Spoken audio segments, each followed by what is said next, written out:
Hi everyone, welcome back to the Navigate Credit Union Broadcast Center. I'm GoLocal News Editor Kate Nagel. I'd like to welcome Bob Whitcomb. We're catching him at the front end of the week. Appreciate it today. That's right. We're just trying to confuse people. This is a test. This is only a test. Keep folks on their toes. Speaking, you probably did hear he walked in and made a little joke about being from the government. A few things, since you wrote your last column that has popped up on GoLocal. There's been so much violence because of that column. I never remember anything. One of the facets actually is talk about the film tax credit. The state just put out a study about it might not being the most cost-effective tax credit there is, but you came to the defense of the program. Sort of. I'm a little ambivalent about that. The trouble is you can't measure it, the psychic effect. Does it make people feel prouder that they're, scenery from around here? Probably, but you can't quantify it. Like a lot of this tax credits, if you can't quantify it, and I think that's particularly subjective. You're talking about the effect of image, cooler and warmer. So it's also, I know $1 million here, $1 billion there. Eventually, you're talking about real money, but it's a pretty insignificant amount of cash. It's small, but eyebrows were raised about that recent report, and Bob wrote about it. I'm a little bit tormented about it. I think the better way to get people to make movies around here is to fix the roads, to have people as part of their regular jobs promote the place, whether it's you're running a college or running a government agency, promote the place, just talk it up, Invite people to come and stay in your attic and walk around the neighborhood. Come stay in the attic. Yeah. Speaking of $1 million here, $1 million there, GoLocal did have an editorial today saying might be time to look at pulling the plug on Deloitte. Yeah. Boy, I don't know. That would wreak havoc, though, wouldn't it? I don't. Who would be the best replacement for Deloitte? Now, as you know, I'm not a great fan of Deloitte, but I don't know how you do that. We're crossing. The scorpion is on top of the frog crossing the river, and where do we go? I don't know. I'd be very leery of that. I think better to have them, finish the job and arrest them. As we see hundreds of It's millions. been a fiasco, but as you and I have talked, this isn't the only place where they've been a fiasco.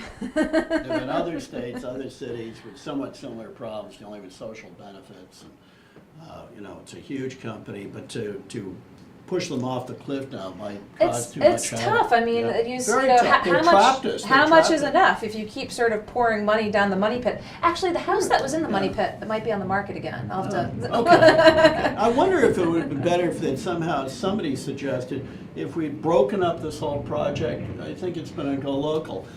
Broke up the project and there were different vendors for each one, something like that, so they couldn't do this kind of broad-ranging Nazi invasion of the Soviet Union damage. Bite off a little bit more than they could chew. Everything, a little, kind of a little accounting firm, a consulting firm do this part and that part, and then kind of glue it all together, rather than giving the imperialistic Deloitte the whole thing to screw up. Which, again, to defend them, they screwed up in other places, too.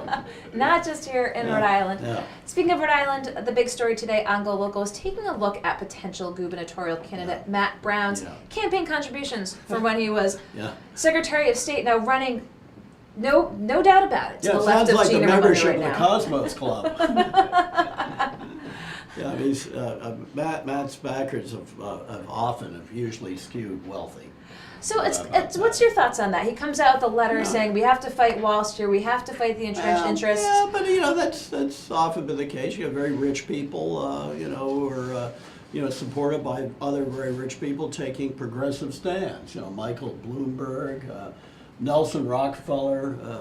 So it's not unusual. Are you calling Matt Brown the Michael Bloomberg of Rhode Island? No, not quite. And I think that both the Browns have some family resources there, but that per se doesn't bother me. It's sort of entertaining because we're all voyeurs. I mean, it's like we like lists of rich people, fancy colleges to get into, fancy clubs like the Agawam, the whole thing. Everybody loves to read about rich people.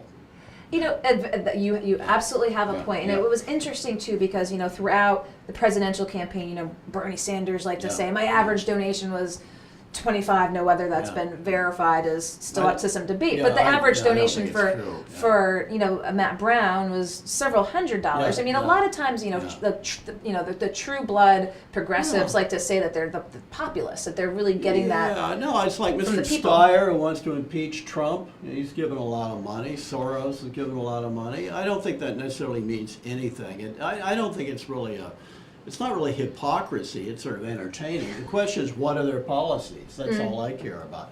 I mean, do they believe that the top marginal rate should be raised? Top marginal tax rate.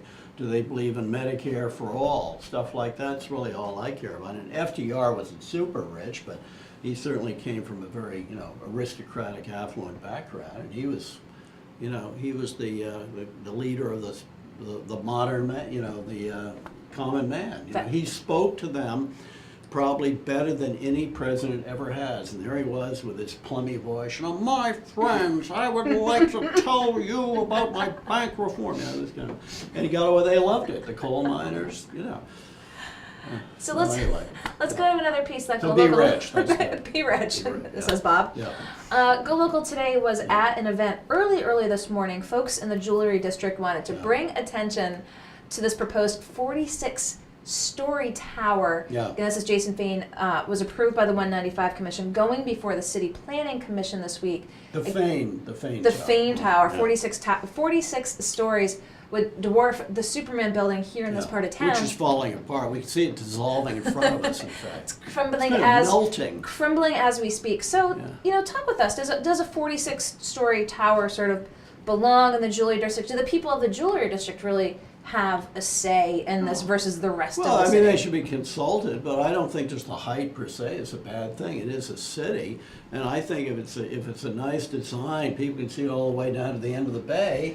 I think it'll probably be good for the city. I mean, this was, of course the viewers can't see it, but we're pointing to the Industrial Trust Building. It was very high for the time, and it became a landmark. And I don't think the height per se is a bad thing. I hope it doesn't look like another condo tower in Fort Lee, New Jersey. Well, is that design is the most important component? Yeah.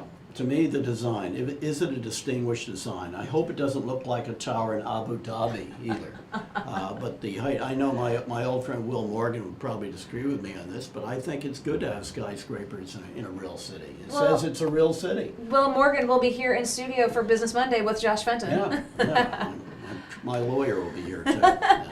So I think it's good. It could be a good idea. Yeah. We'll keep an eye on it. It's going to go through a lot. There it is, right there. Yeah. These guys coming into the studio, getting ready for Business Monday. There's a lot. They still have a lot of hoops to go through because there's variances they have to achieve because that area is set at 100 feet and they want to go up to 460. And I can understand people have lived here a long time. This kind of cute little city, low horizon, kind of Dickens London. It's the way Boston used to be. Even in my boyhood, the tallest building was the United Shoe Machinery Building, which was maybe probably not even as high as the Industrial National Bank building, and now it's skyscrapers all over the place, but I think it looks pretty neat. It looks like a world city. Well, it'll be interesting what happens moving forward. Again, Matt is on Yeah. Wednesday. Tuesday, tomorrow night, the mayor's going to be giving his budget address. Yeah. Bitcoin. Right, Bitcoin, blockchain, and all that. I do not believe we're going to be hearing any Bitcoin or blockchain No, I don't tomorrow think night. so. Yeah, or maybe we'll move to the Chinese yuan or something as part of the accounting creation. So, I mean, we've talked about this. We've talked about the speed cameras. Which I favor. I know, we know you which do. made me a hated character. But do you think the city's in good fiscal standing? Well, a lot better than it was, 10, 15 years ago. I think it's still very fragile, I would say that. I think the full effect of the contracts, labor contracts, which go back to really the real origin, go back to when Buddy Cianci was mayor. I think it's still a real problem. I think it's fragile, and I'm worried about what will happen in the next recession. Well, I anticipate maybe what we hear from the mayor tomorrow night might be some fodder for your column this weekend. Yeah, probably. I think I'd be interested to hear what kind of planning they're making for changes in the business cycle. The city is still fragile. We've had an economic expansion since spring of 2009. What happens in the next recession? I hope they're making arrangements. That's the $1 billion question, the rainy day fund. Yeah. So Yeah. it's a little early in the week to anticipate what we might see next Sunday, but anything on the horizon? Well, I think we'll find out more about the Korea thing. I think, again, I don't think Mr. Kim is going to give up his nukes, as I've written. I think that's a illusion and a delusion. I think, what else going on? I think be interested to see how the tourist season is looking for Rhode Island. I know Volvo's coming up into Newport, and kind of how that looks. Is going to be a prosperous, successful season. I'm interested to see what comes out of the universities and the colleges, but you usually get news toward the end of the year. It could be a scandal. It could be somebody giving another $100 million, which you wrote about last weekend. Yeah. I hope it has more effect on improvement in brain science than the Annenberg gift of $50 million has had on the improvement of public education. Well, follow the money, and so we'll keep an eye out for your column this coming weekend. Again, it's early in the week. There's a lot's gonna happen between here and there. Okay. I appreciate it, Bob. Okay, Bob. We'll talk soon. Bye-bye. Take your coffee. Bob Whitcomb catching him on a Monday here in the Navigant Credit Union Broadcast Center, talking a little bit about the latest news on GoLocal, the story about Matt Brown's fundraising from when he was Secretary of State, the piece today about opponents to the 46-story tower, the Fein Tower proposal on the 195 land, and more here in the Navigant Credit Union Broadcast Center. So thanks for joining us this Monday. We had Sherry Hirschberg with All Foods Nutrition talking about spring cleaning your cupboard. It's that time of year where you look to shake things up and make sure you have what you need. Gave you some good tips about how to tackle spring cleaning both in your kitchen and your pantry. And then Jonathan Stone with Save the Bay. They put out a release last week that we have on GoLocal pertaining to addressing the CRMC and its composition and looking to find out just who the governor can appoint. They're looking for clarification on that. Hopefully, he said sooner rather than later. Talked about some of the big issues facing the CRMC, including oyster farming and the parties involved. And of course, Bob Whitcomb, I appreciate him coming in here to the studio. We have a 4 o'clock show for you that will have Josh Fenton with Business Monday, Gary, the Money Man Sass, Saul Kaplan, architect, critic Will Morgan, and more. So you'll be sure to want to check out the show at 4. I'll be back tomorrow here on the Navigate Credit Union Broadcast Center. Thanks for watching. We appreciate your feedback. I look forward to seeing you tomorrow, but be sure to tune in at 4. I'm GoLocal News Editor Kate Nagel.